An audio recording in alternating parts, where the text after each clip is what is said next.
Ce sont des histoires de rencontres, des histoires d'amour. Comme ce coup de foudre qu'a eu Amel pour Janet, qu'elle découvrait pour la première fois. J'étais ébahie, j'étais vraiment... je me sentais dans un autre monde, voilà. C'est tellement pur. Je sentais que mon âme se mariait très bien avec le décor de Janet.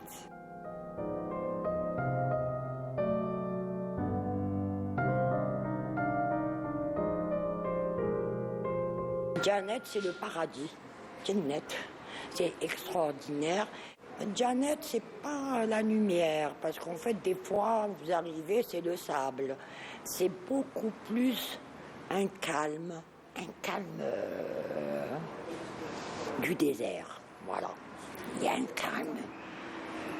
Vous arrivez du nord, un peu agité, tout ça, et c'est une très très belle expérience, parce qu'en fait, même quand on part comme ça en groupe, pendant 2 jours, le groupe, il est un peu bavard, et à partir du 3e jour, les gens rentrent dans des solitudes, entrent dans des silences incroyables.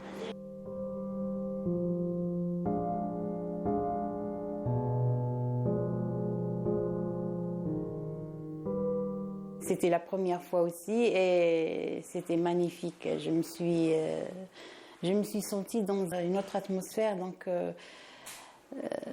j'étais vraiment ailleurs. Je partais toute seule des fois, je m'évadais, voilà. Le Sahara m'a permis de m'évader. Photographe de métier, Amel Dekar est revenue à Alger avec un petit trésor et c'est comme ça qu'est née Janet, expression mixte.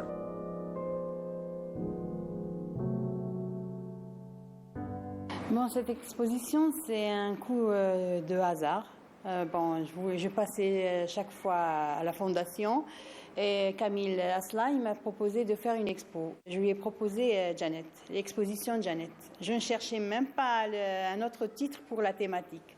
Je me suis dit Janet, ça mérite, voilà, comme titre d'une thématique. J'ai contacté Sam parce que j'ai vu que son travail se mariait très bien avec le mien.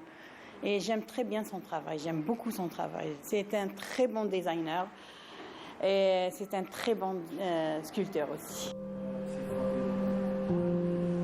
Et quand elle l'a contacté, il a tout de suite dit oui. Que je suis un amoureux du Sud aussi. Donc c'est un point en commun déjà. Et à la base, je suis un amateur de photos. Donc ça correspond bien. Pour nous deux, c'est une belle réussite. Donc vu ce que Amel fait, vu son travail, ses captures photos époustouflantes et tout ça, donc ça correspond très bien avec ce que je fais comme travail. Moi, dans mon travail, je me base beaucoup sur le patrimoine africain et le patrimoine algérien, donc notre héritage. Et c'est très très important.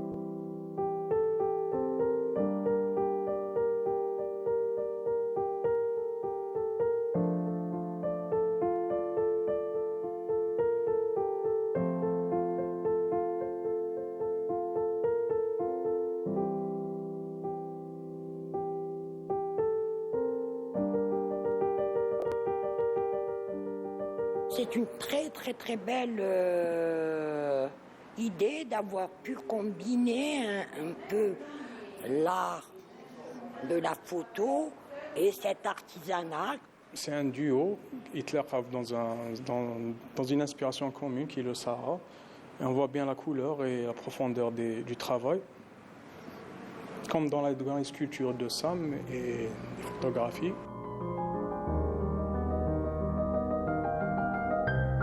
Une expression mixte, une exposition symbiose de 2 artistes amoureux de l'ensorceleuse, Janet.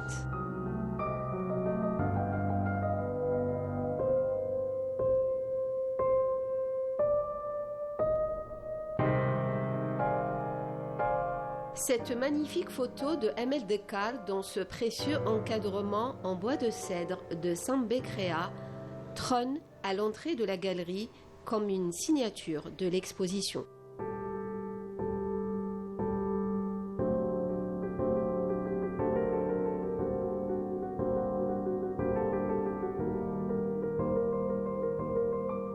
Les noms choisis pour les photographies traduisent à eux seuls l'esprit du Grand Sud. Profondeur, silence, merveille, empreinte ou encore fierté. Les prises de vue de Amel nous invitent à la contemplation. Se révèle à nous alors la roche fusionnant avec la guelta, l'acacia avec la terre, le ciel avec les montagnes. La nature revêt son manteau de mystère tour à tour enveloppante et envoûtante, ou bien sauvage et indomptable. L'objectif de la photographe nous donne à ressentir Janet dans sa puissance géologique et sa beauté universelle, nous donnant une furieuse envie de nous reconnecter à la nature. Quand vous bivouaquez et vous voyez la nuit, vous avez Orient, vous avez le ciel qui vous tombe sur le corps. C'est oppressant en même temps parce que ça fait un peu peur. Vous avez l'impression que tout ce ciel est si bas avec des étoiles, vous voyez la charrette, vous voyez un peu toute cette constellation. Vous avez l'impression d'être dans un paysage du sud, mais en même temps un peu la Chine, avec ses restes de volcans, l'histoire de la Terre, la transformation de notre planète au fil des jours, du point de vue géologique. C'est bon. J'ai eu la chance aussi de connaître ça du point de vue scientifique. Il n'est pas rare qu'après un voyage dans des régions comme Janet, on ressent cette envie d'écrire quelque chose, de peindre quelque chose. On revient forcément un peu poète, un peu artiste. Il y a des artistes qui sont, on ne peut pas leur enlever cette qualité. Mais sinon, chaque individu a sa partie d'artiste, sa façon de voir les choses, sa façon de voyager, sa façon d'avoir de l'empathie pour l'autre, s'émerveiller devant des paysages aussi grands, aussi beaux. C'est gigantesque. Vous vous retrouvez avec des gens de chez nous, les nomades. Voilà, avec qui vous partagez des choses. C'est des poètes. Ils vous parlent en poésie, beaucoup plus en poésie. Ils sont d'un calme, ils vous calment.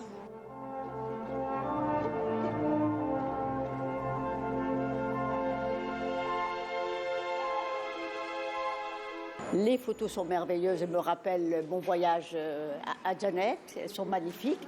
On a l'impression que c'est des tableaux. Et vraiment, moi j'ai été fascinée par toutes ces couleurs. Mais j'ai quand même une préférence pour le noir et blanc. Je ne sais pas pourquoi, mais c'est le noir et blanc et je ne sais pas, il donne plus... c'est plus... il y a un effet plus marquant, je ne sais pas. Je sais pas, il y a la photographe qui est là, je ne sais pas si elle est d'accord avec moi. C'est des goûts, effectivement.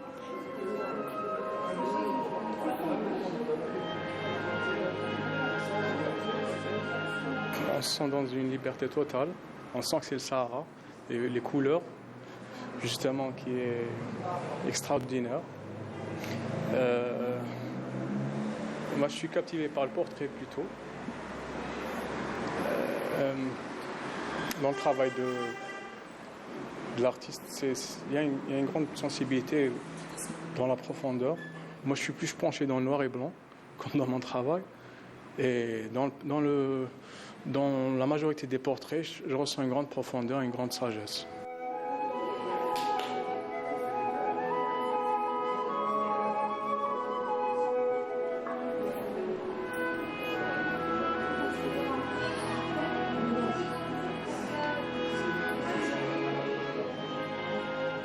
aussi, j'ai eu ce coup de cœur pour cette pièce, qui est faite par un artiste qui est sculpteur sur bois.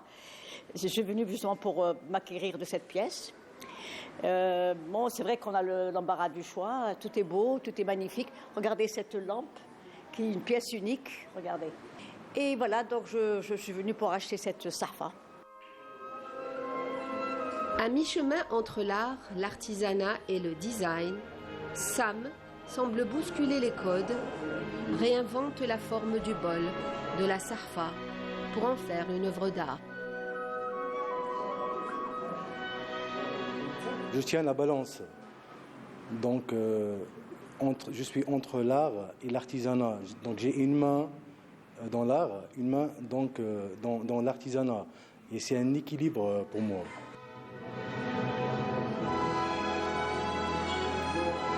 Des courbes sculpturales avec des tonalités gaies. Notre regard apprend du coup à s'attarder sur chaque détail, au-delà de l'objet, loin de l'utilité.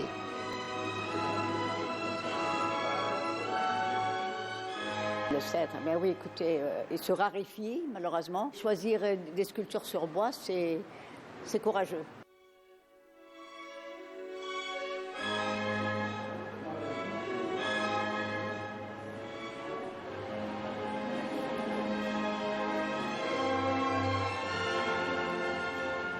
En parallèle, je travaille sur tout ce qui est panneau mural, revêtement mural.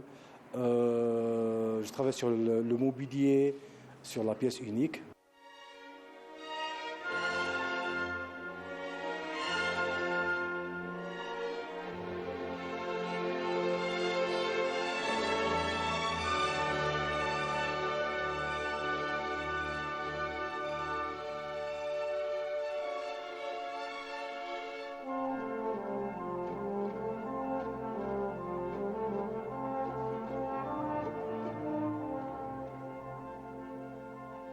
C'est un amour d'enfance. Hein.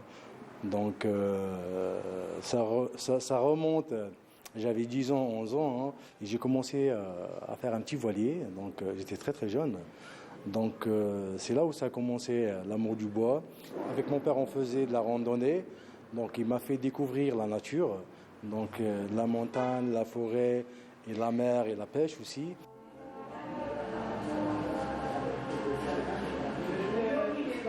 Le sculpteur et la photographe discutent avec les visiteurs.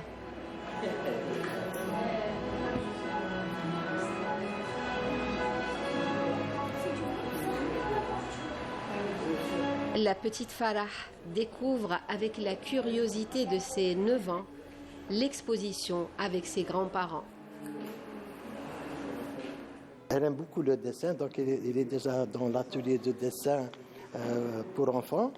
Donc je l'accompagne très souvent à cet atelier-là. Et en plus de ça, des fois, elle aimait venir aussi voir certaines expositions, comme par exemple, la dernière exposition, c'était laquelle, Farah? C'était celle-là. C'est ma toute dernière exposition. Oui. عجبوني les tableaux. نحب أنا la nature وكلش, donc ça me plaît. Tu voudrais être artiste quand tu seras grande? Oui. Pour faire quoi? Pour dessiner, faire des tableaux et dessiner. C'est à Tipaza, à l'atelier, que nous retrouvons Sam. À le voir travailler, on a l'impression qu'il a fait ça toute sa vie. Sam est pourtant en reconversion professionnelle après avoir travaillé 15 ans dans le sud, dans les hydrocarbures. C'est une décision réfléchie, d'accord? Donc j'ai tout abandonné, j'ai tout abandonné pour créer ma marque, pour une passion, d'accord? Parce que là où j'étais, c'est un métier qui rapporte, d'accord? Mais je me sentais pas à l'aise. Pression de travail, on est tout le temps sous pression de terminer le projet, de faire vite. Et donc je voulais faire d'une passion un métier. Donc c'est un travail, tout est fait à main. Donc, dans le domaine là où je suis, donc quand je me lève le matin, je me lève heureux pour aller travailler. Donc, vous voyez, Mais là, c'est un challenge aussi. Là, ça fait 2 ans et demi. Ma première année, déjà, j'ai décroché le prix national en sculpture sur différentes matières en art contemporain. J'ai fait une belle œuvre qui est une console table et panneau mural, c'est un 2 en 1. Donc ça m'a donné plus envie de bosser, de travailler. J'ai pris une décision qui n'était pas vraiment facile, d'accord, mais on vit dans un monde où il faut prendre le risque. Hein, pour avoir ce qu'on veut, et il faut laisser la peur de côté. Il faut foncer, il faut travailler, et puis après, il n'y a que le travail qui compte, il n'y a que le travail qui paye après. Entre ses mains, le bois se transforme. Les volumes sont sculptés avec un sens du contraste saisissant. Le temps s'efface.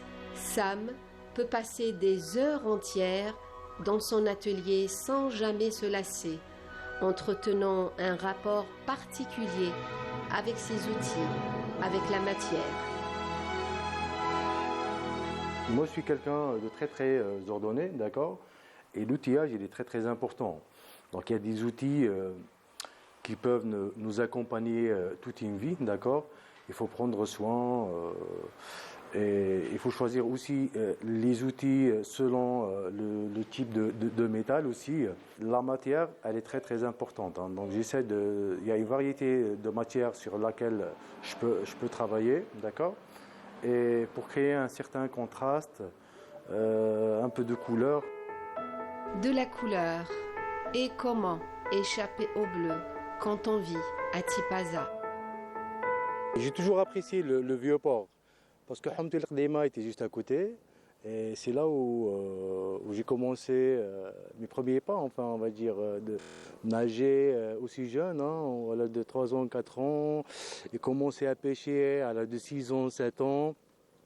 Donc c'est là où j'ai passé toute mon enfance. Je viens souvent ici pour pêcher. Donc la pêche, moi, ça m'inspire beaucoup. Donc voilà, que ce soit, il y a la mer, sinon il y a la montagne aussi, que j'aime aussi. Donc c'est 2 coins où je vais m'inspirer, où je serai coupé carrément du monde extérieur, des tonneaux vides, comme on dit. Et c'est là où je m'inspire et je prends plaisir. Donc la nature, le frottement avec la nature, il est très très important. L'inspiration est épuisée dans tout ce qui nous touche, dans tout ce qui nous intéresse. Chez Amel Dekar, le regard devance l'objectif pour voler un instant, saisir un détail.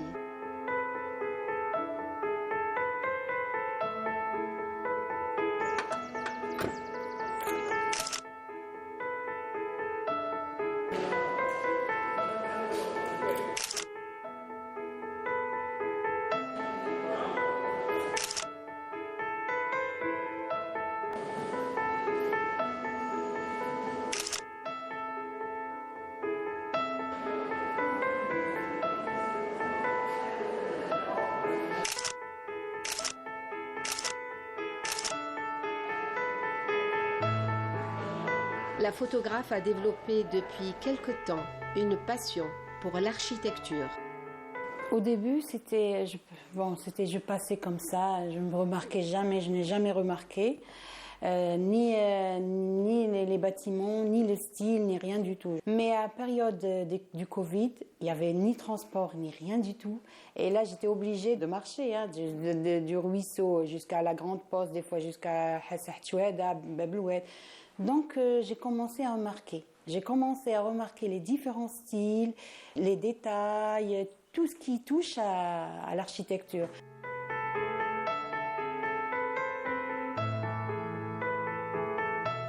Vous vous souvenez des premiers clichés que vous avez pris d'architecture et quelles étaient les réactions de vos amis, de votre entourage?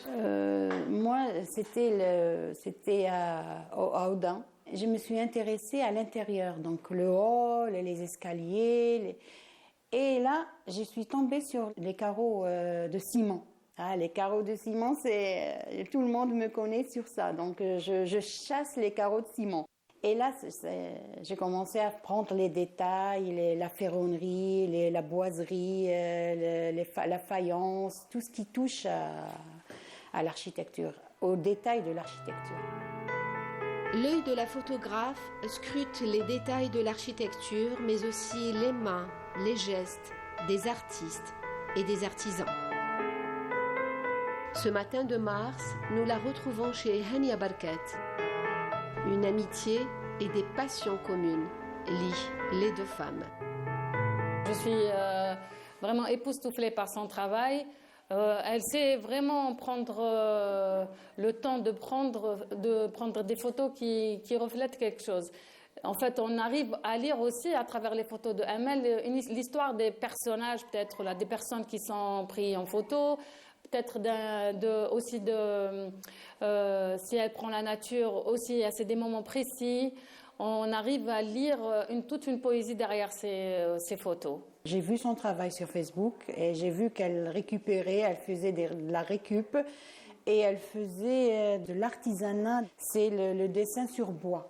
C'est le dessin mauresque sur bois et ça m'a vraiment intéressée. C'est une passion qui s'est développée dès mon enfance parce que j'ai une maman qui adorait qui adorait récupérer. Bon, elle ne restaurait pas, mais elle adorait récupérer des anciens objets. Donc, je pense que c'était transmis par le biais de ma maman. Je suis intriguée par l'histoire des objets. C'est quelque chose qui m'intrigue énormément. J'ai envie de savoir ce qu'il y a derrière chaque objet qui est peut-être jeté ou là, qui est revendu. Ou là. C'est ça qui a développé cette passion pour les objets anciens. Je suis autodidacte, en fait. J'ai suivi une formation en décoration mauresque sur bois.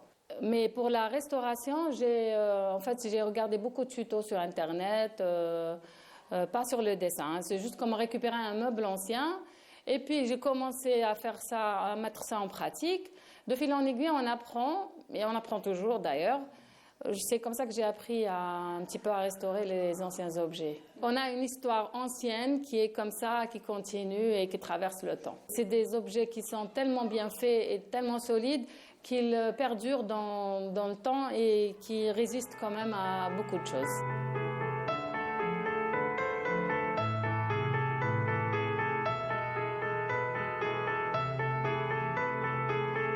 J'adore ce qui est art algérien, que ce soit l'ancien, que ce soit le nouveau, donc l'art moderne, l'art du cinéma, théâtre, tout ce qui touche au monde artistique. L'artisanat, il faut le sauver, il faut lui donner un autre souffle.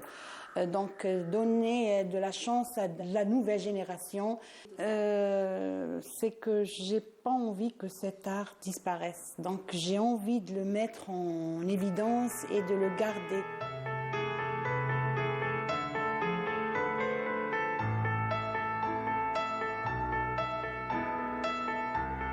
Quelle est votre relation avec votre appareil? On voit que vous le tenez comme ça. C'est mon ami. Et au fond, vous cherchez quoi? Vous cherchez une émotion? Vous cherchez... L'émotion vient d'elle-même. Donc moi, j'attends le bon moment pour prendre ma photo. Je n'ai jamais été pressée pour prendre une photo. Bon, on me voit courir et comme ça, mais le moment précis, je le chasse, je l'attends et je le capte. On peut prendre 100 photos pour en choisir une? Oui, possible. Mais on peut aussi prendre 100 photos et les 100 photos sont différentes, ils ont différentes émotions. Susciter des émotions. Poser son regard avec intérêt, avec amour. Travailler avec les mains, c'est aussi une manière de travailler au plus près du cœur.